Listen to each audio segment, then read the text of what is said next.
Laforêt, quels sont les ouvrages majeurs concernant la perdrix? Oui, ben, il est important en effet de faire le tri parmi les milliers d'ouvrages concernant la perdrix et le perdreau. Tous ne sont pas sérieux. Certains sont même carrément fantaisistes, je n'hésite pas à le dire.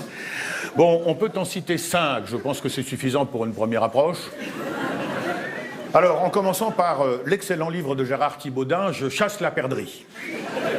Un guide pratique, très pratique et très documenté, dans lequel Gérard Thibaudein nous raconte comment il chasse la perdrix. Et puis, peut-être en réaction au livre de Thibaudein, Antoine Le Sourd a écrit un ouvrage admirable intitulé « Je chasse les perdrix ».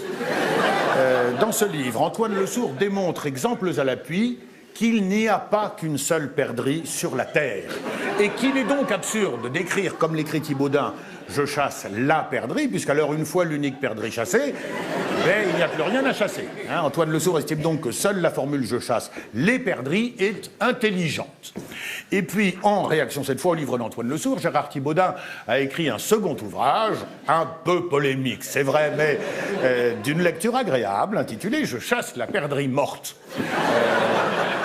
Ben, Thibaudein y répond en quelque sorte à Le Sourd, en affirmant qu'une fois l'unique perdrix chassée, il est parfaitement possible de chasser indéfiniment la même perdrix, mais morte. Voilà. Une thèse audacieuse, mais finalement assez convaincante. Quatrième ouvrage à consulter, c'est la réponse d'Antoine Le Sourd au Je chasse la perdrix morte de Thibaudein, intitulé Thibaudein est un charlot.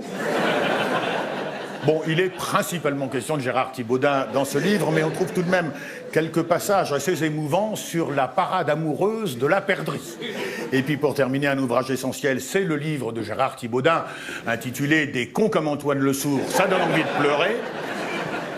Bon, il n'est pratiquement question que d'Antoine Le Sourd dans ce livre, mais on trouve tout de même en annexe, et c'est pourquoi je vous le signale, une recette assez adroite de perdrix au vermouth. Voilà. Très simple à réaliser, pourvu bien entendu qu'on ait du vermouth. Voilà.